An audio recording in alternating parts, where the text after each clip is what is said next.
हरिओम। देखिए, आपका प्रश्न है कि पति और पत्नी के बीच में मधुर संबंध कैसे बनाएं।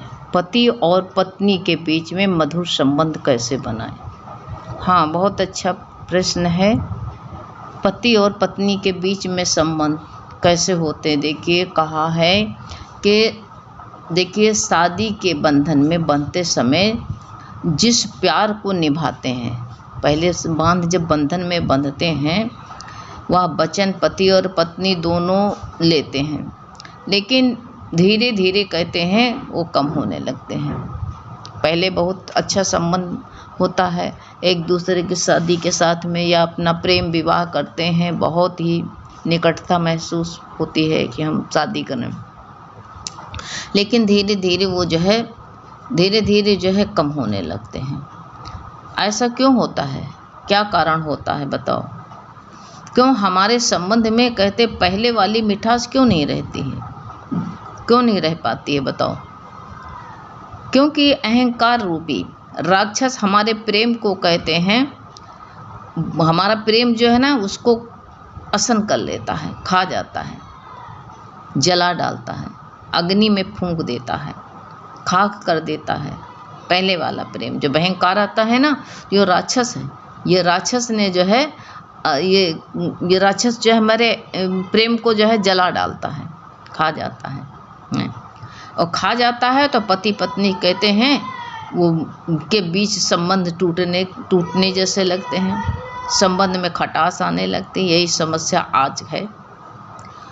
आज ये समस्या का एक जो है जलवा रूप से जो है ज्वाला रूप से हो गया है, ज्वाला रूप से ये हो चुकी है। पहले ऐसा नहीं होता था। तो वही कहते हैं पति और पत्नी के रिश्ते सबसे मजबूत रिश्ते होते हैं, सबसे मजबूत माना गया है। दोनों के गाड़ी के दो पहियों की उपमा दी गई है। आज नहीं, पहले से भी होता था। दोनों को दो गाड़ी के पहिए बताए गए हैं, दोनों गाड़ी के दोनों पहिए हैं, ये गाड़ी चलाने के दो पहिए हैं। यदि दोनों पहियों में कहते हैं सही दिशा जो है सही, दोनों पहिए सही हैं और सही तभी सही दिशा में गाड़ी चल सकती है, जा सकती है, तभी गाड़ी सरपट मार सकती है, समझे, तब मार सकती है। हमारे शास्त्रों ने भी पत्नी के अर्धांगिनी कहा है। आज की बात नहीं है, पहले की बात है। अर्धांगिनी कहा गया है। अब अर्धांगिनेश्वर की पूजा करते हो सावन में, तभी पत्नी को कहा, और कहा पत्नी की पूजा अर्धांगिनी इसको कहा गया है। अर्धांगिनी का अर्थ क्या होता, आधा अंग जो है पति का पत्नी का पति का होता है और पति का आधा अंग पत्नी को होता है, यानी एक दूसरे के पूरक हैं, दोनों एक दूसरे के पूरक हैं। और दोनों में कहते हैं दोनों एक दूसरे के बिना अधूरे हैं, है कि नहीं है, दोनों एक दूसरे के बिना। हमारे कहते धर्म में भी कई पूजा पाठ पति पत्नी दोनों के बिना नहीं होता है। कोई जो मानी गई है, किसी भी यज्ञ में पति और पत्नी दोनों साथ में बैठते हैं, ये भी कहा गया। और जो कि तुमको पता है रामायण में भी आया हुआ है, पूरा का पूरा बताया है कि नहीं बताया है। जब भगवान को यज्ञ रची गई थी और कहा भगवान को, तो वशिष्ठ जी ने क्या कहा, बिना पत्नी के यज्ञ अधूरी है। ये क्यों बताया गया है, हमको तुमको सिखाने के लिए तो कहा गया। और क्यों कहा गया कि तुम लोग भी ऐसे करो। नहीं, अगर जो दोनों को अधूरा बताया जाता, कहा जाता कि जो है बिना पत्नी के बिना जो है यज्ञ कर लो, और यह पत्नी बिना पति के यज्ञ कर ले, उसका पूर्ण हो जाएगा। नहीं होता ना।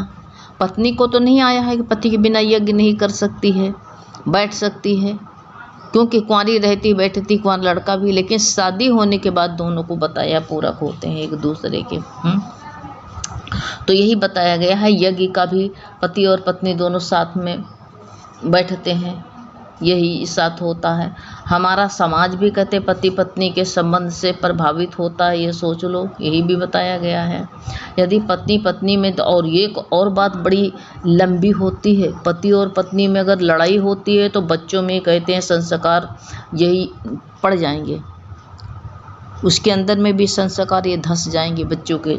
वो भी कैसे, अगर जो है यही संस्कार जो है उसके अंदर पनपेंगे और बच्चे संस्कारी नहीं हो पाएंगे। एक बात ये भी है, याद कर लो, उनके अंदर सुदृढ़ता और जो है समाज की कल्पना संभव नहीं हो पाएगा।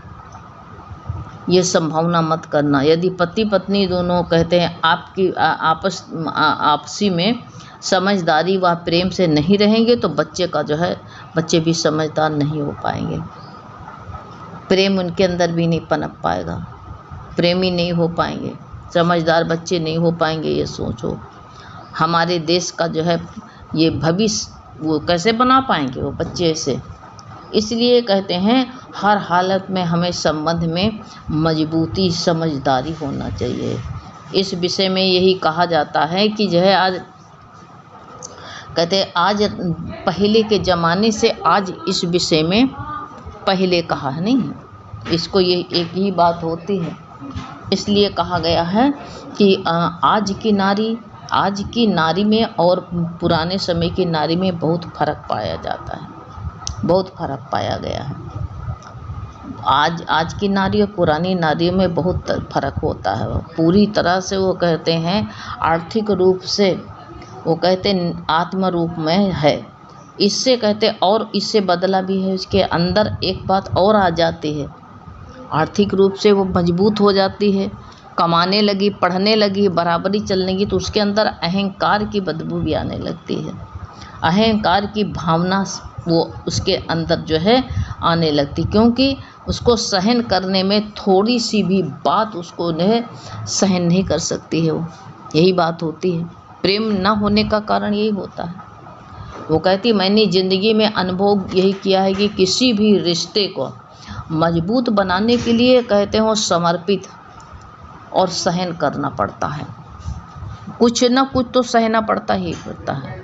अगर किसी को जो है बच्चे को तुम देख लो पढ़ाने के लिए, तुम देखो माँ कितना बच्चे को पढ़ाती है, अपने बच्चे के लिए रात रात भर जागती है, पढ़ाने के लिए रात रात भर बच्चे के लिए जागती है, घर की काम काज भी करती और एक उप भी नहीं करती कि कोई से नहीं कहती कि आज हम रात भर जो है अपने बच्चे के लिए रात रात भर। हाँ, जब बच्चा जो है मनमानी करता, मानता नहीं है, तब माँ गुस्सा के मारे कहती है कि रात भर हम जाग जाग के तुम्हारे लिए। माँ किसी से कहने नहीं जाती, ना बुलाने जाती। बच्चा को देखो सुसु करता है बच्चा, माँ चुप्पे उठ करके टो लेती है, उठ करके तुरंत उसकी जो है चड्डी लंगोटी बदलाती है, डायपर बदलाती है उसका। क्यों ऐसा होता है कि जो है सहन के अंदर सहन शक्ति होती है। बच्चे को जो है अगर मान लो बच्चे को करना पड़े तो बच्चा तुरंत मन्नतें मानेगा कि अब बुढ़िया मर जाती तो अच्छा होता, इसे छुटकारा मिलते। 2 महीने भी उसकी पॉटी माँ की नहीं धो सकता, उसकी गंद नहीं धो सकता है, और जो है वही बच्चा और माँ उसके लिए कितना करती है। बच्चा 4-5 साल होगा तब तक माँ वो गंद किया करता है, माँ धोती है, कपड़ा गंदा कर देता, कभी जो है पहनने वाले कपड़े, कभी पॉटी करके 2-3 साल तक अक्सर करके ऐसे करता रहता। लेकिन माँ किसी से कहने नहीं जाती, ना किसी से बुलाने जाती है कि तुम आओ इसको साफ करो आ करके। तो इसलिए कहते हैं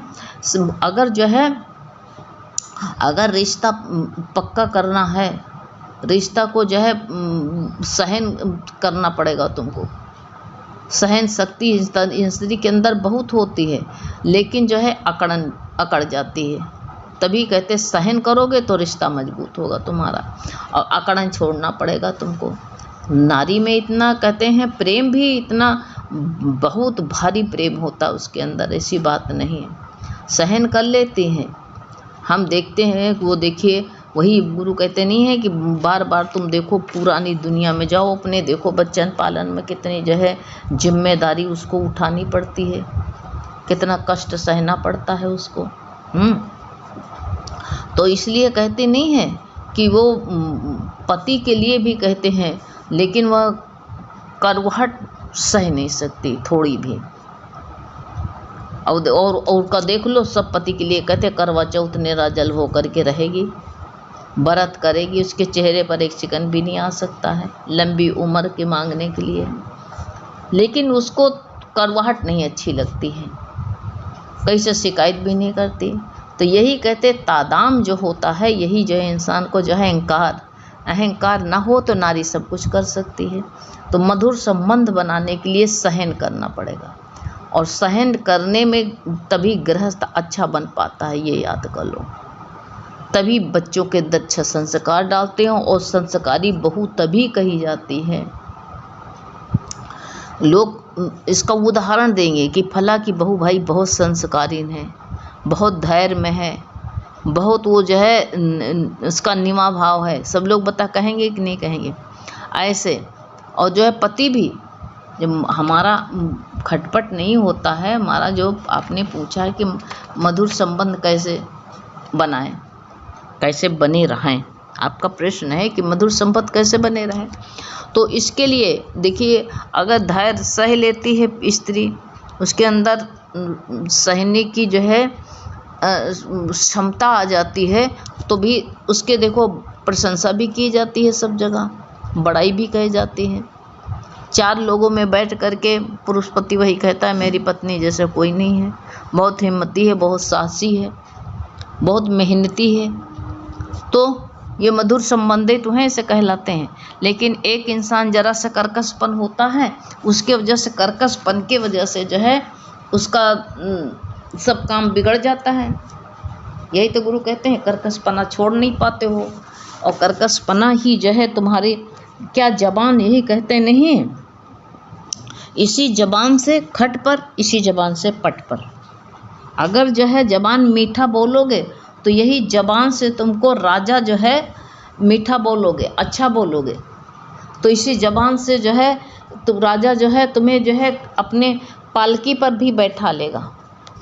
हाथी के पल राजा हालकी पर जा रहा, और राजा की जो है कहते नहीं वो माता नहीं थी, तो उसको अच्छा बोलना आता था।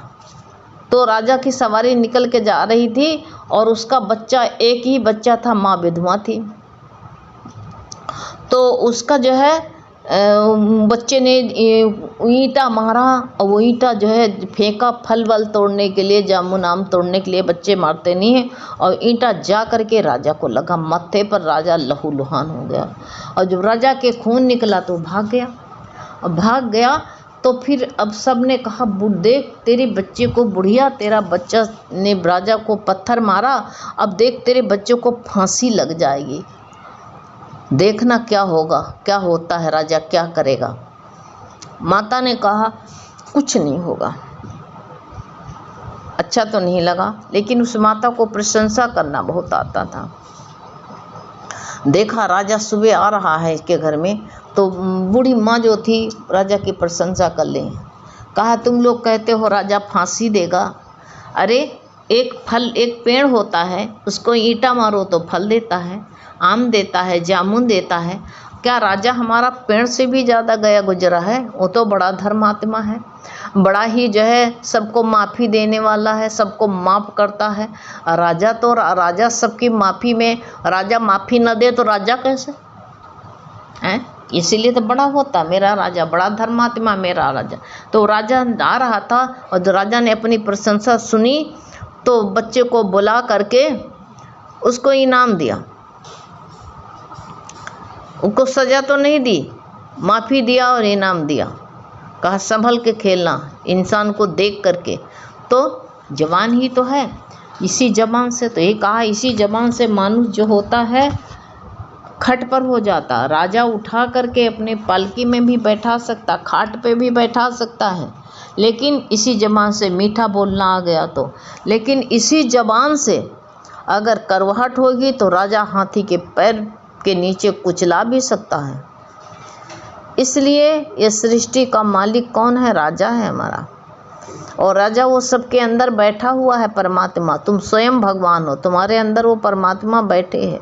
तो इसीलिए कहते भावना अच्छी बनाओ, सबका आदर करो, प्रेम करो, तो कहते हैं तुमको बदले में प्रेम ही मिलेगा।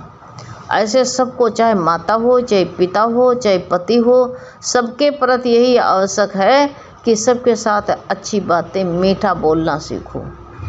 ये ध्यान रखते हुए हमें जो है अच्छी माता बनना, अच्छे पिता बनना है, तब अच्छे संस्कार दे पाएंगे। लेकिन हम ही खुद ही नहीं अच्छे बन पाते हैं, जहर उगलते रहते हैं तो संबंध कैसे मीठा बनेगा बताओ, मधुर कैसे बन पाएगा, नहीं बन पाएगा ना। इसलिए मधुरता के लिए अपनी कमी को ढूंढें कि हमारी कमी कहाँ है। कभी अकेले में बैठ करके अपनी कमी भी ढूंढो करो। ये जो है ये स्त्री प्रकृति है, ये प्रकृति है, लेकिन कहते हैं ये प्रकृति माता होती है, तो ये माता है। बड़े बड़े संत ऋषियों महात्माओं को ही इसने जो है अपनी गोद में खिलाया, ये माता है।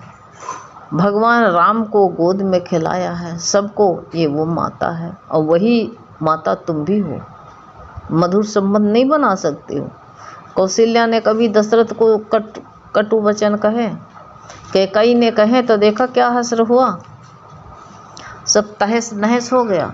ऐसे मधुर संबंध अपने हाथ में है, अपने हाथ में है, तो जो है बनाना चाहते हो तो तुम्हारे हाथ में सब कुछ है, तेरे हाथ में है जीवन बनाना, हीरा कौड़ी के लिए न।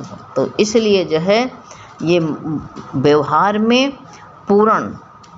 पूर्णता में व्यवहार में रहो, तो गुरु कहते हैं सब जीत जाओगे तुम, और मधुरता भी आ जाएगी, बच्चों को अच्छे संस्कार भी दे पाओगे, और सबसे संबंध भी अच्छे बने रहेंगे, मधुर मीठे बने रहेंगे। इस पर ध्यान देते रहना तुम कि जो है कैसे कुछ कमियां जो हैं इसमें जो बताई गई हैं उनको दूर करना। अहंकार, ईगोलेस होना है, ईगोलेस हो जाता है इंसान, तभी सब जो है उसका जो है मधुरता आ जाती है। और अहंकार जहाँ होता है तो हाँ अहंकार के कारण ही जो है सारे अवगुण आ जाते हैं। इसलिए अवगुणों को ठुकरा दो, गुणों से प्यार करो। भगवान हमारे कभी अवगुण देखता है? नहीं देखता है। हम भी किसी के अवगुण न देखें तो सब कुछ सही हो जाएगा। हरि ओम।